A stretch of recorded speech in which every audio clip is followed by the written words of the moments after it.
Live on YouTube and we are live on Teams. Welcome everyone to SQL Friday. This is already number 143. We're on season 8. I didn't expect SQL Friday to last this long when I started it. I thought it would be something I only did during the pandemic, but people seem to like it, so I'll keep doing it. I enjoy doing it because I get to meet a lot of smart speakers who can teach also me a few things. So today we have Dennis Torres. We just talked about how Malta is. So Dennis lives in Malta, but you are from Brazil originally, right? Yes, Brazil.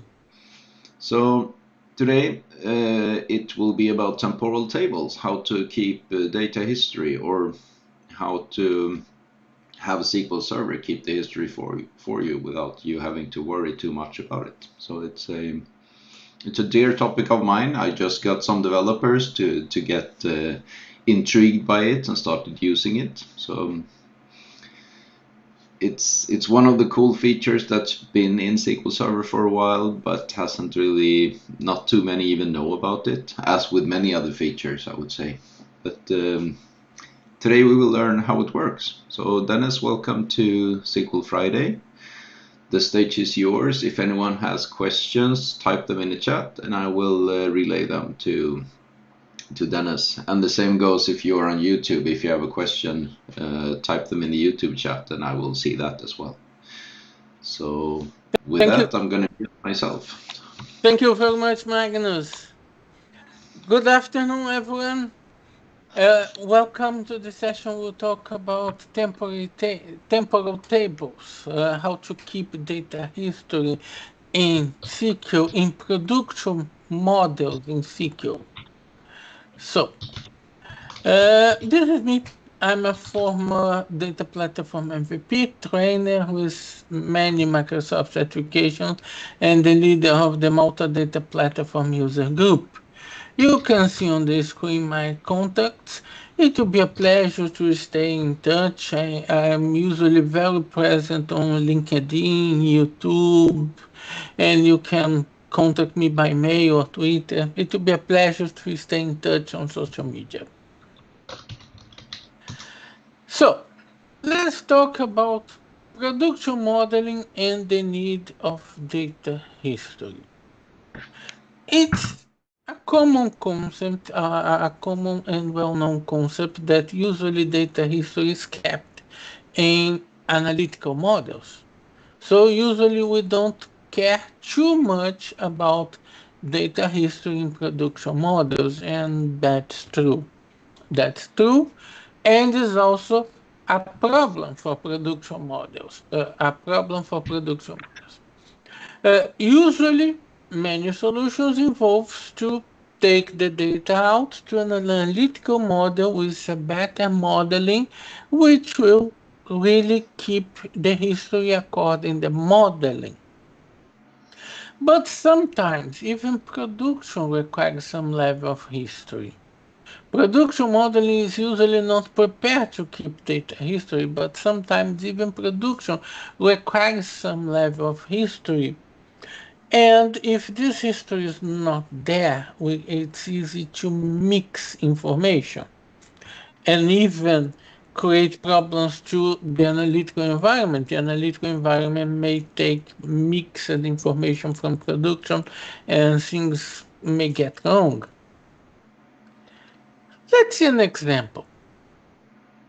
Let's imagine that I have a table called customers, another table called product, and another one called orders. So the customers order products. Great. So I have a one-to-one relationship between customers and orders, a one-to-one relationship between product and orders. So the customer order a product and it's registered, the order is registered in the orders table. Great, this is a usual production modeling. But let's imagine that the customer ordered a product which is registered as having the color as white. The color of the product the customer registered, the customer ordered is white. But for some reason, someone decides to make an update in a production database. Sometimes it happens. I'm not considering here if it's a good practice in some scenarios or not. And I'm not going so deep on the modeling. Many may consider that this is a too simple modeling. The modeling could be better. Yeah, but the intention is to make a simple example. And let's consider an update is done in the product, and then the color of this product is not white anymore. It's blue. Okay, this is the list of the products on the company. But what happens if I try to discover what product color the customer bought? The relation between customers and product is defined in orders by the keys of the tables. So if the product was updated, what happened? We changed the reality. The customer bought a product which was white, but once we updated the product, the production modeling will be showing a mixed reality. It will be showing as if the customer bought a product with color blue, which is not true. The product was updated to blue after the order. So here we have an example of what kind of problems the lack of history can cause in a production modeling. I'm simplifying the modeling, but you may relate this to many more complex scenarios in your production environment. The lack of history on some tables can cause this kind of problem. This kind of problem that we could say it's a change of the fact, a change of the reality. The customer bought a product which was white, but because an update, the reality was changed and is not hashed to it. The temporal tables in production helps to keep a history of this. Keep the historical information about what really happened when the order was placed. What was really there inside the table when the order was placed? That's the idea of the temporal tables. And this is a starting point. This is a starting feature. It's interesting to know, it's just a curious detail, that this feature later was used as a base feature for a more complex feature related to security, a feature called SQL Ledger, to not only keep the history but keep the data immutable. The temporal tables was used as a feature for the SQL Ledger, which appeared later. But today we'll talk basically about the temporal tables and the history. We define the temporal tables during the table creation. Is the best method to define the temporal table. Although, yes, it's possible to alter an existing table to make it a temporal table. It's possible. We will see some examples. This creates two related tables. Two. Aren't we talking about one table? Yes. But in order to keep the history, SQL Server automatically creates a second table and manages both tables together as a single set. Two tables being managed automatically by SQL Server as a single set. The history is automatically managed for us. So SQL Server, and we make an update, delete, an insert into the table, and manage the history of the record. And we have select clause to make what we can call as a time travel. We can look for how the data was at a specific moment in time when something happened. For example, when the customer placed the order for the product, how the product table was at that moment. So we can make what's called can be called time travel using select clause. So let's see a demonstration about how the temporal tables work. So I will start creating a temporal table called customers. What this table has in different or special. First, it's absolutely required that a temporal table has a primary key. The temporal table needs to have a primary key. But this is not a big deal because it's a good practice. It's not a very good practice to keep tables without a primary key. So it's a good practice and that's okay. But the temporal table also has two special fields. These two special fields mark the life of this record. When this record was first inserted in the table and when this record was updated. When the record is updated, then a new version of the record is created. Then the end date is filled. This record becomes an old version of the record, and a new version of the record is created.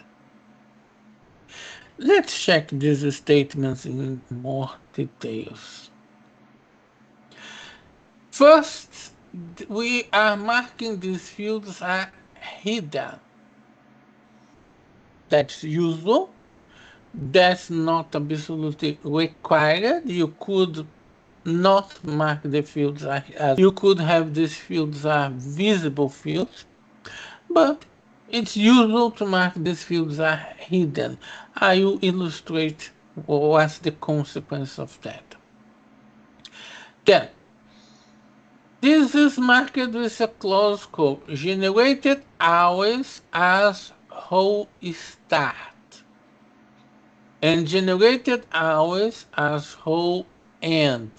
This is a very special clause used only for temporal tables, which specifies that the content of this field is auto-generated and is generated as the date and time of the row start, which is when the row was first inserted in the table, and the row end, when the row was updated or deleted from the table. This creates the two special fields that the temporal table needs. The start date field and the end date field that the temporal table needs. But then we need an additional clause to say to SQL, okay, the period for this temporal table is marked by these two fields, start and end date. So we are specifying that the period for this table is marked as these fields. And finally, we turn on what is called system versioning.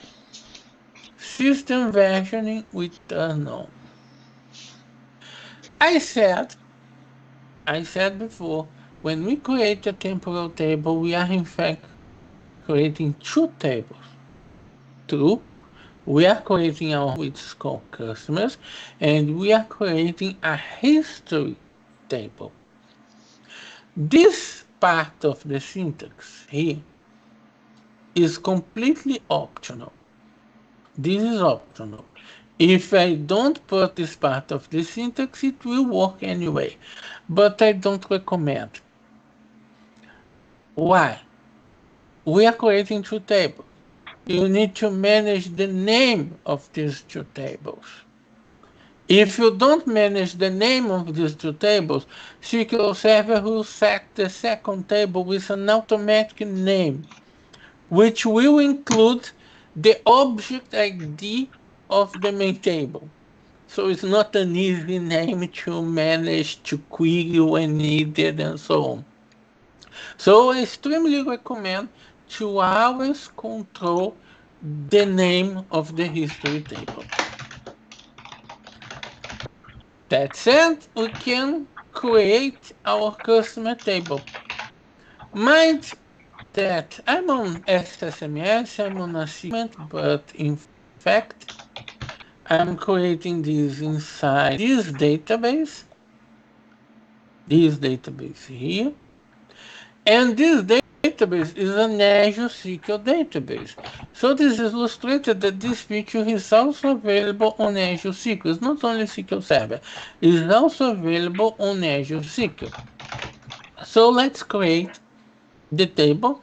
Table customers is created. Let's make a refresh.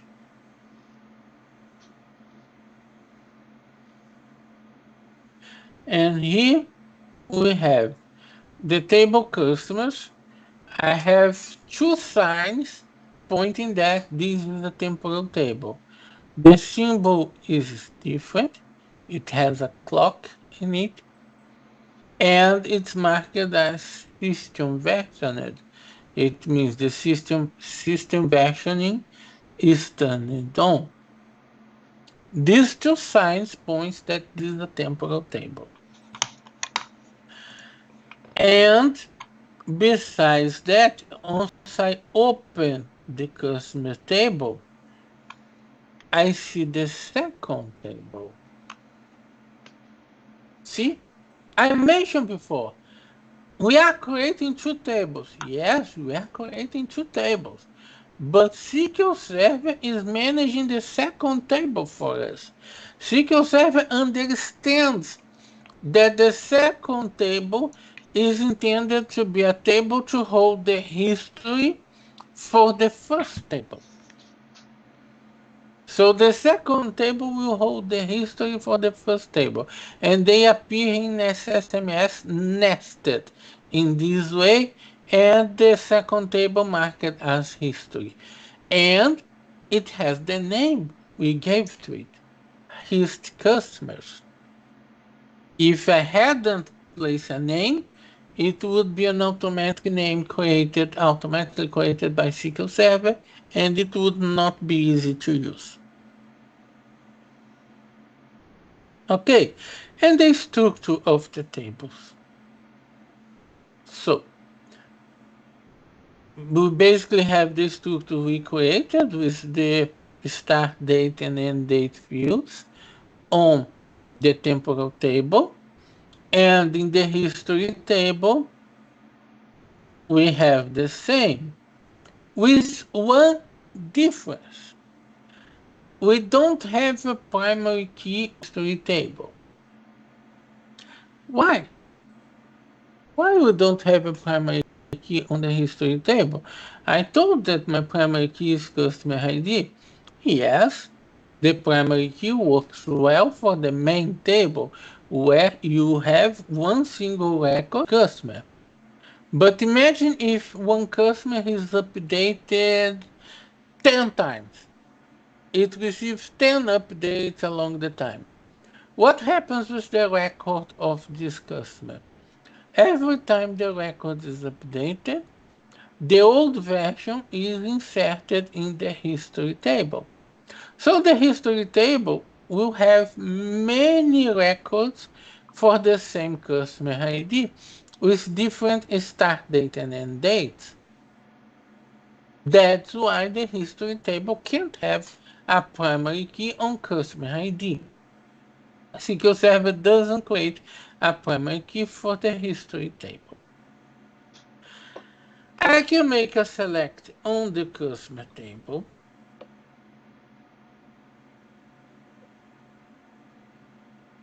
It's empty. I have not inserted any customer here. Okay, that's expected. But mind that the end date, start date and end date fields don't appear as the result of the select. They are not here. Exactly. They are not here because when I created the table, I marked these two fields as hidden fields. In fact, this hidden clause is a gift to us.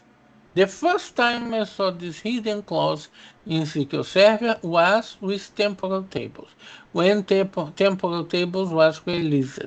But this hidden clause is not tied with temporal tables. You can mark any field in a table as a hidden field. So this is a gift for us. We can make other use of this hidden clause on the field. But this is another subject. Let's insert some customers. The ID is identity, so I don't need to mention the ID in the insert statement. So I'm inserting three customers. Let's select again. I can see the three customers, and once again, I can see the fields start date and end date. I can see these fields. If I want to see these fields, if I really want to see these fields, I need to specify the fields in the query. A simple star will not show the fields, although a star is not a good practice as well. But a simple star will not show the fields. A field marked as hidden needs to be specifically included in the list of fields. Then we can see the start date. The values of the fields was automatically generated. The expression we used during the table creation generated automatically these values. It was the row start, which is marked by the moment that I inserted these rows, and the row end, which is marked as a maximum date time value. So this row hasn't finished. This row is as if this row has no end. Okay, we can also make a select from his customers. His customers appears as a table, and we can select data from his customers usually as if it is any table, although it's a relatable to customers. At the moment, I have nothing in his customers. Why? Because the historical table for customers will contain only the records which are not current anymore. When I update some record, when I delete some record, then the old version of record will be inserted into this table, his customers, keeping the history of the information. So let's update the customer. So I update the customer, set the phone where customer ID is 2. Let's double check the current ID. Is the phone from Paul. The phone number of Paul is 333. And then I will update the phone number from Paul to another number. So I gave another number to Paul's phone. Okay, let's move from customer, and they see the current record. The customers table continues working as usual, and I see the current record on the customers table. But I have a historical record related to this customer because Paul was updated. So if I make a select on his customer now has an old version for the Paul's record. And this old version is marked with an end date. This old version stopped to be a current version at this exactly moment. From this moment, this was not a current version anymore.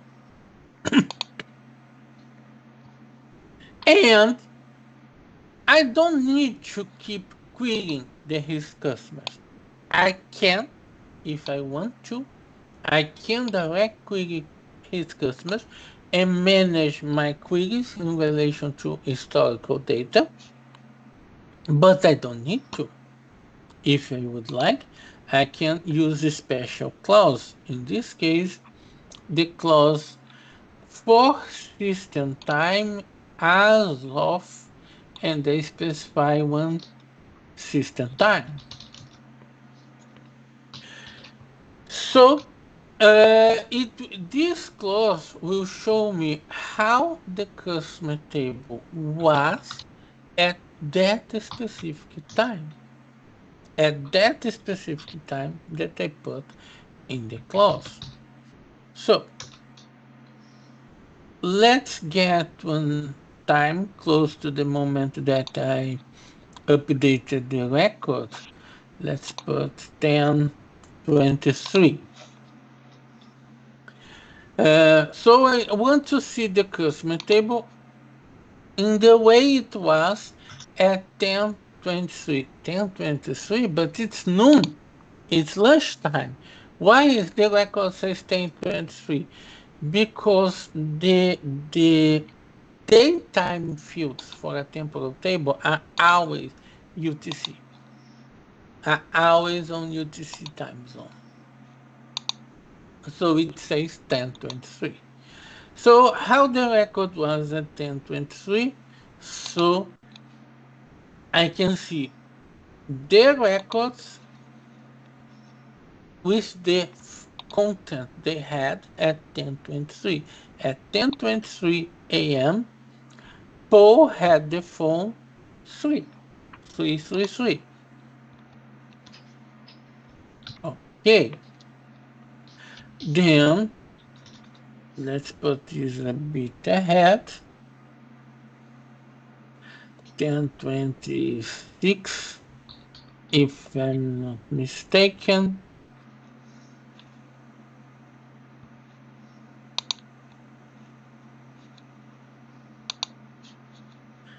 At 10:26, Paul's phone number had already changed to 555. So I can see the content of a table in the exactly way as it was in a specific point in time. Besides that, we have some additional options to make time travel with this temporal table. For example, I don't need to specify a precise moment. I can specify a time range. I can put a time range from to, and in this case, any record which has an overlap with this time range will be displayed. If the start date overlaps in this time range, the record will be displayed. If the end date overlaps in this time range, the record will be displayed. Let's say that I put here as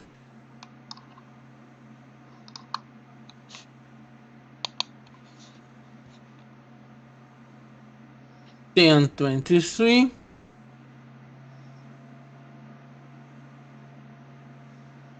and 10:27. Let's check the result of this.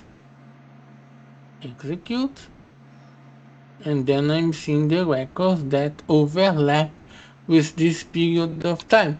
But if I'm asking for an overlap of with a period of time, in this case, I can have duplicated keys. There are two different versions of the record for Paul, which overlaps with that time range. So I have the Paul uh, with the phone 3, and I have the Paul with the phone 5. Because in this case, I asked for an overlap on a time range, and in this case, the primary key is not exactly primary. The between clause is basically the same,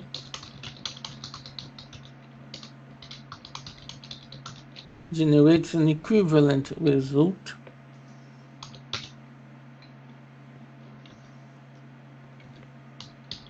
And in this case, included the start date and end date.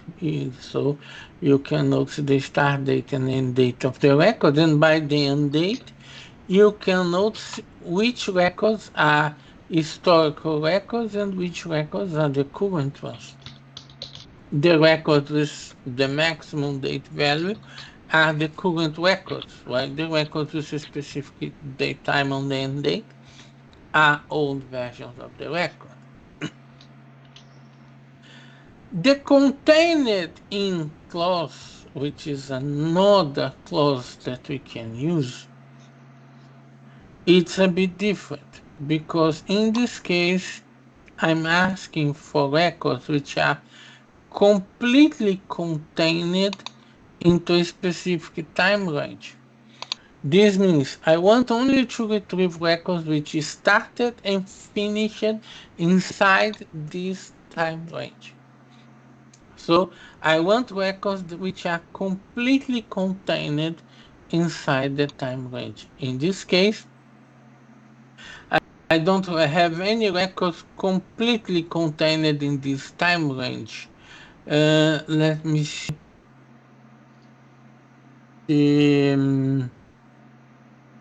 the previous version. Let me change this to 20.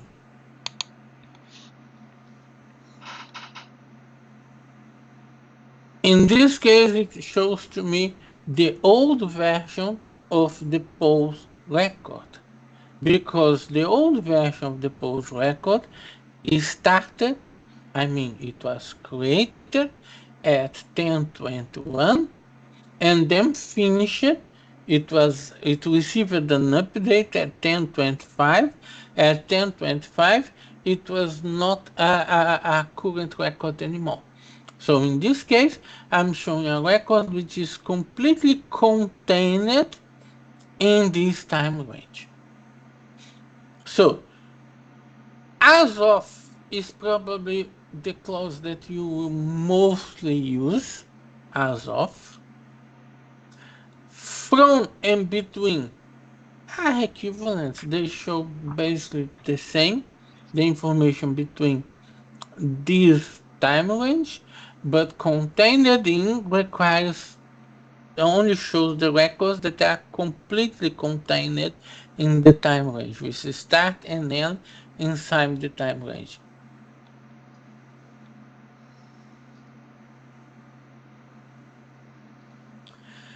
To the whole query.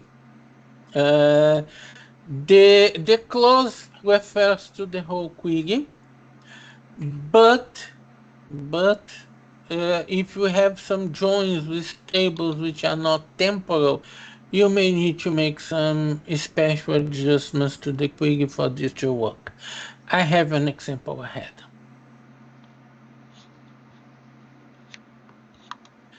So here I make additional examples related to this. So I'm making additional updates on the records.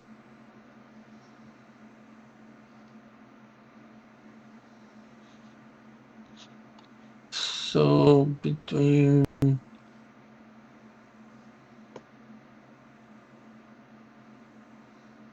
and 20 and 36. But here I'm querying only the record 2. I made updates on the record 2.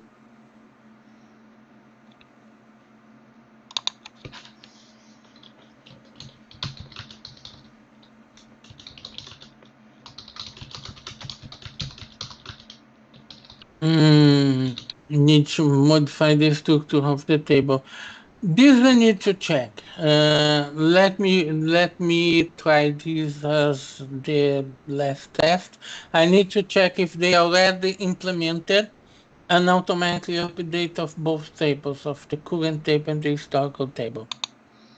I think at least last I checked, that was on SQL Server 2019. You had to disable system versioning, and then you have to do the alter table on both the tables, and then you can enable system versioning again. So it's quite convoluted. They haven't implemented an automatic update, right? An automatic update of the scheme. Yeah, so it's quite a good and considerable amount of work if you are updating the scheme of the table. Mm. Okay. So we can make a query on his customers and see all the information about historical customers.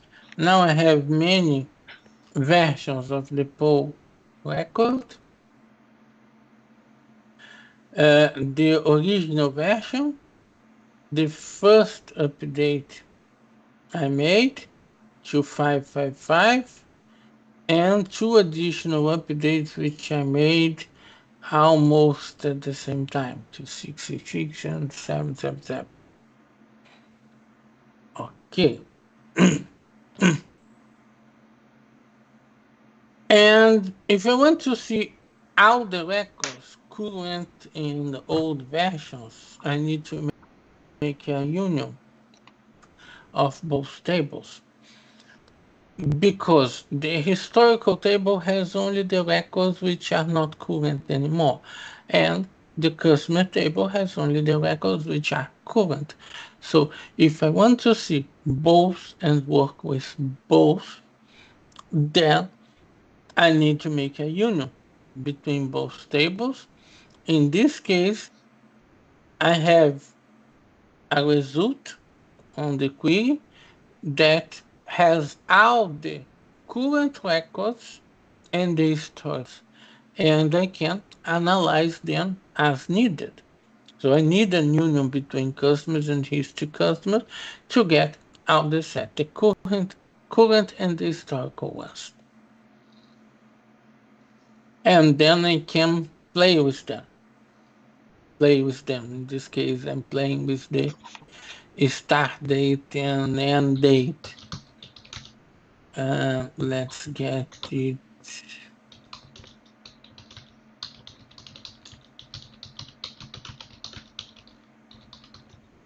here.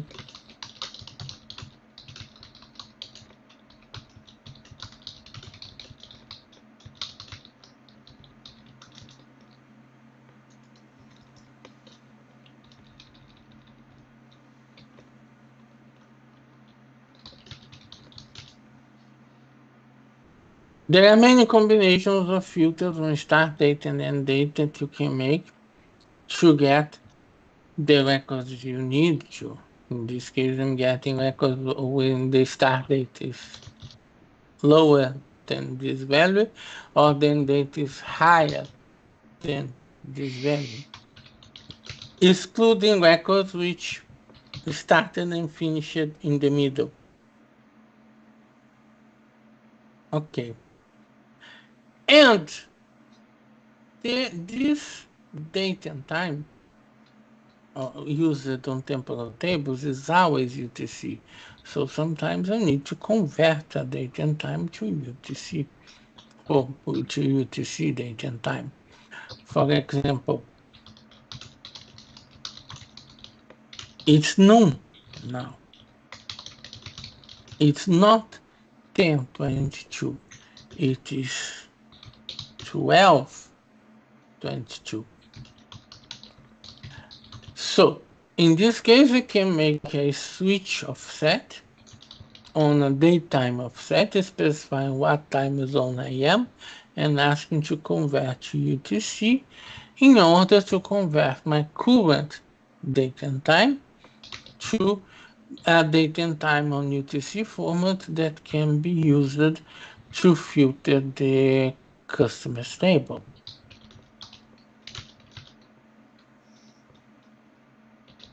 That's it.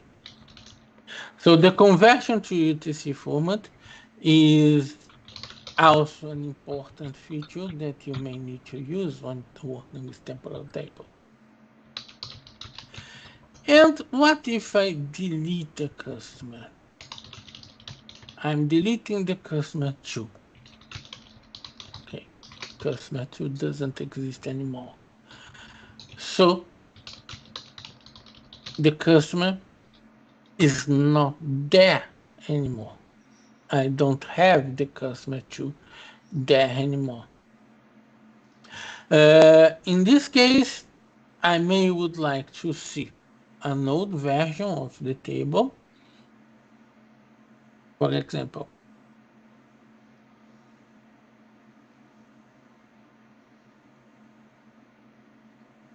if I use the system time as off, I can see an old version, the customer 2 will appear there.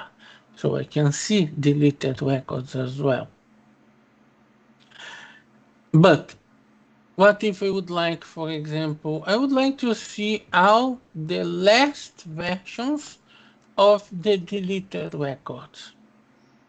This is a more complex query because the record may have been deleted in different moments on time, in different moments. So you can't just solve it with a system time as off.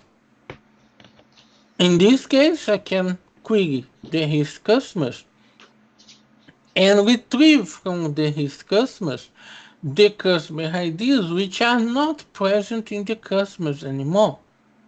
These ones are the deleted ones. Then, if they are not present in the customers anymore, I filter them by the end date. I want to see the last version. This means the maximum end date that I have. So you see the last version of each deleted record. So it brings to me the last version of the record 2, which is PO, the only deleted record which I have in the customers table.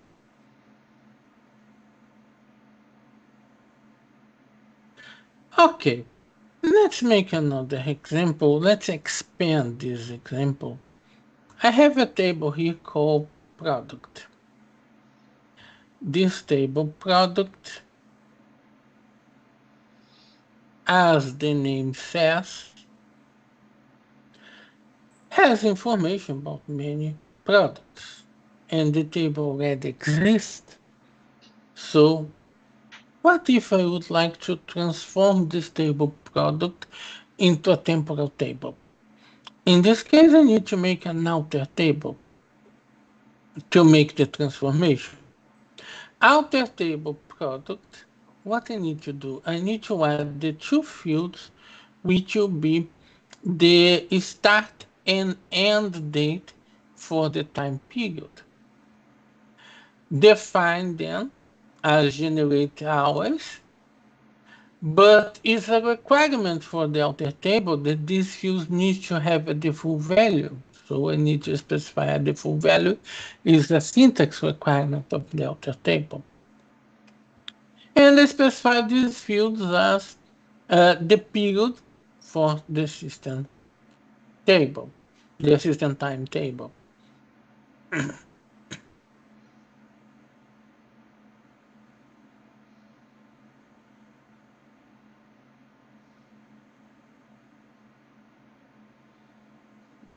And it should not have happened. Start and end in the future.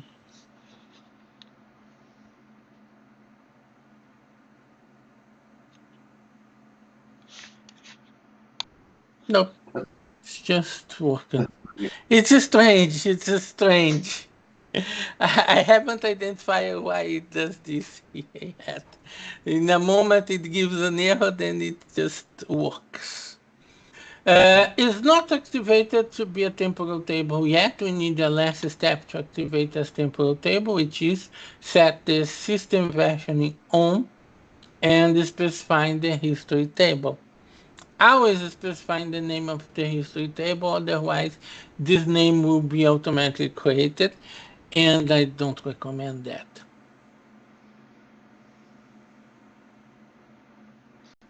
So, refresh.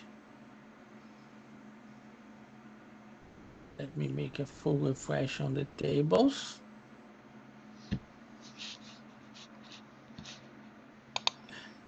Then product already appears as a system version table, and hist products, the historical table for the products table. In this case, I got an existing table and I transformed an existing table into a temporal table. I have another table here called orders. Orders table. Let's hash the order. Our customer tree will buy the product 1707. So I'm hashing an order. Inserting to orders customer ID, product ID. The customer tree will buy the product 1707. Okay, so the order is hashed. If I would like to see exactly what the customer bought, the information about the order, I need to make joins.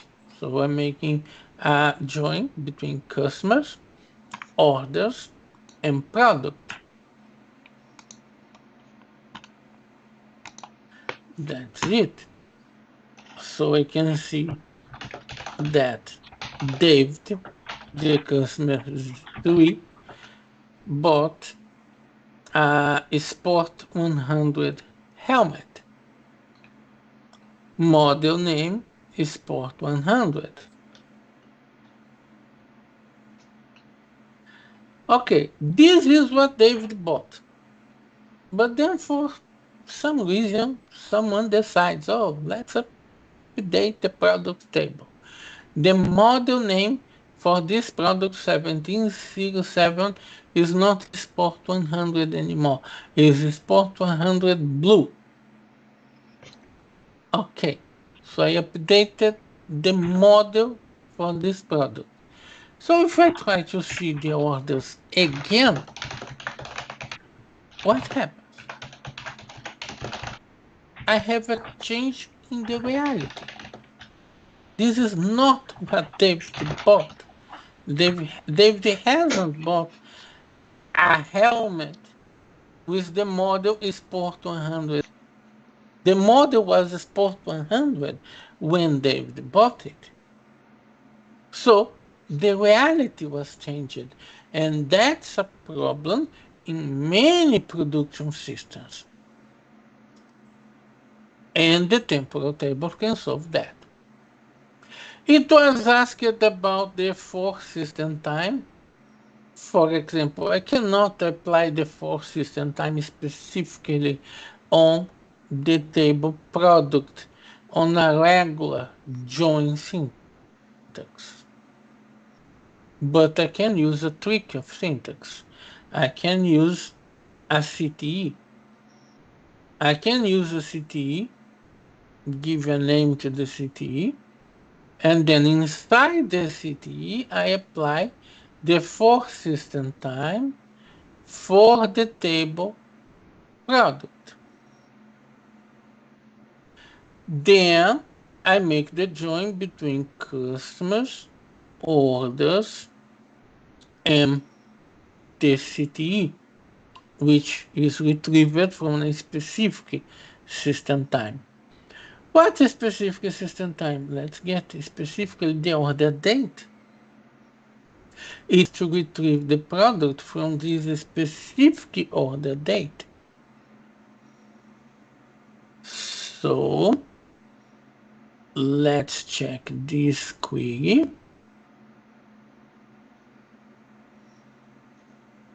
Now I see the reality. By retrieving the table product according to the order date hashed on the orders table, I can see the reality, what David really bought. Well, David bought a helmet with the model Sport 100. This is not the current model of this product anymore, but this is what David bought. This is the reality of the fact. And the temporal tables help us to keep this reality of the fact. So, here I can turn off the system versioning. Let's say that I'm reversing the process. Turn off system versioning. Then drop table products, drop table his products. Okay. What if I try to drop this? Simply drop the table customers.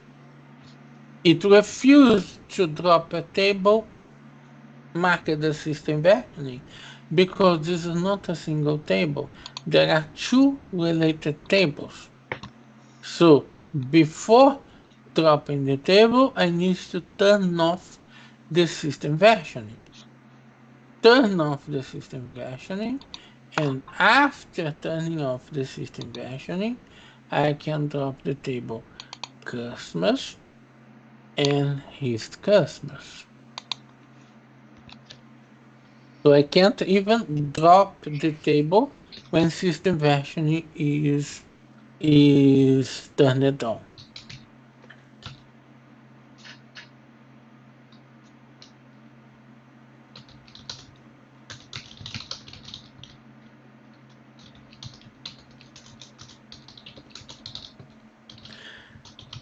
I'm not sure if I fully understand the Alexander question.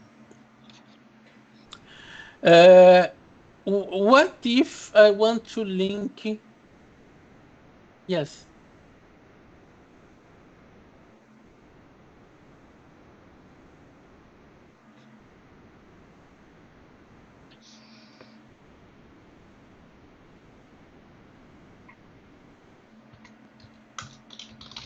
yes, yes.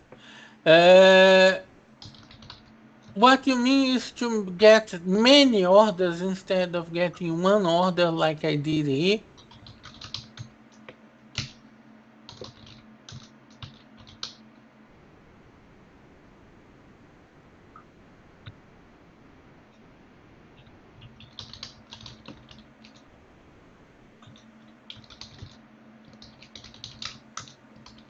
Oh, okay, okay. And not a specific static date. Um,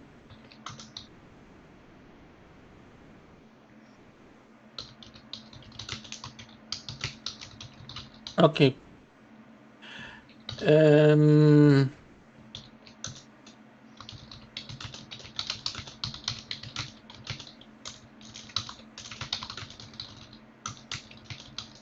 um, Sorry that I already dropped the table, so I will not be able to execute this detail right here. But instead of making a CTE, I could make a subquery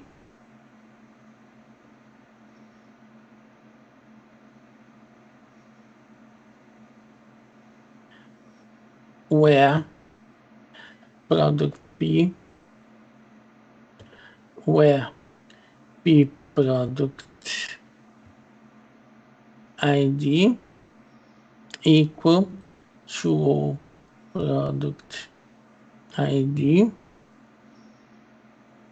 and for system time as of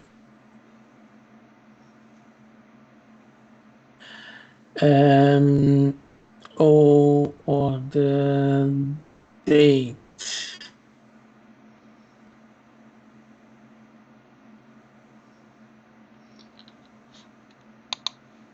And then I S- think you need to cross apply instead of inner join because you have a correlation inside there.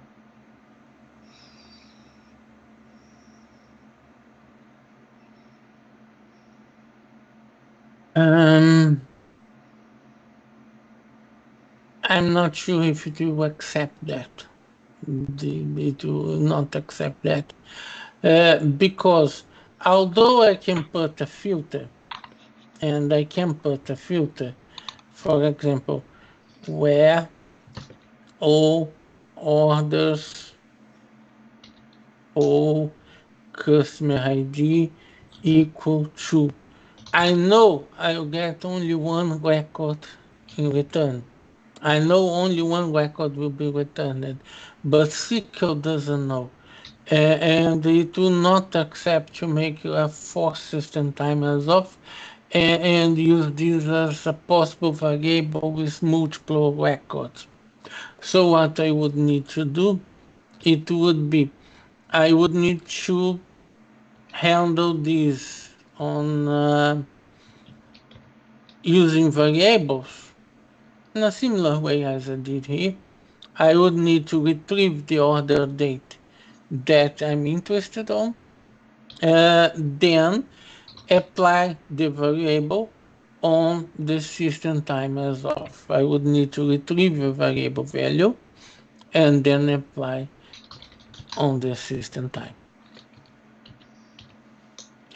Another option would be to not use the clause and play a bit more with SQL, mixing the table's product and his product to find the exactly version of product which was active at the moment the the order happened.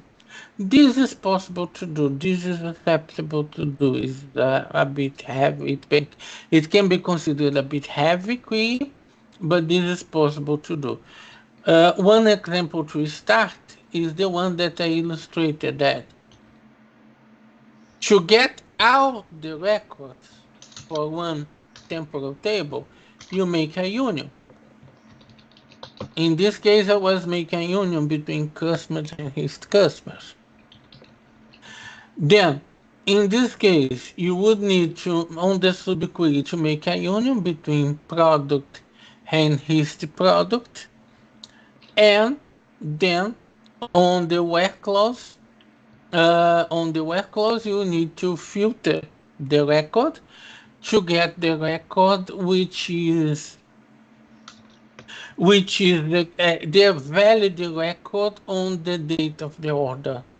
On the date of the order, I would need to play a bit more to write this. If you would like, you can drop me an email, and I can send you how the query would work. So you could do this not using the for system time as of, but playing with the current and historical tables of product to find the current record for each order. Okay, Alexander?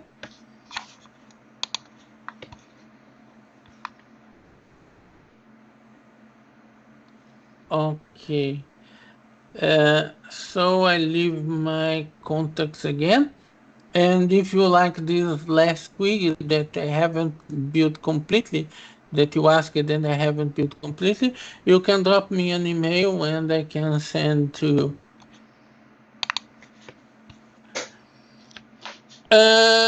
Alessandro Mortola is suggesting perhaps with an apply clause. Yes, perhaps with an apply clause. An clause can be of good use in this example. I would need to play a bit more to test, but an apply clause could be of good use on this example. Yeah, so Okay. I guess it comes Yes. down to if the as of clause works with like a correlated value from the outer query or not. So I haven't tested it myself either, so I wouldn't know. Yeah, I understand, even based on these marks of long syntax here, that it can work with an outer value from a variable. But if it's from a query, there is the risk that this contains many records and it would not work. Mm, It seems it can work with a variable. There is an example here. But with a field from an outer query, it seems it can't. It can't dynamically change according to the field of an outer query. mm. So it's a feature request, I guess. That's how Microsoft Yeah, implements. it could be. It could be a feature request. It could be a feature request. Thank you very much for attending. I hope you enjoyed and learned a bit more about the temporal tables and got some useful information that you can apply on your systems. Thank you very much for attending. Thanks for presenting, Dennis. It was very useful, and I think even if I use temporal tables, there is always a chance to learn something new. So that's good. Uh, yes, I have a meeting that I need to run to, unfortunately. Otherwise, I would have loved to stay and have a chat, but I'm already 1 minute late. So thanks Yeah. for coming, Dennis. I hope to It see you in person soon. it was a pleasure. I hope see you in person soon. Cool. We'll meet in some conference. I think so.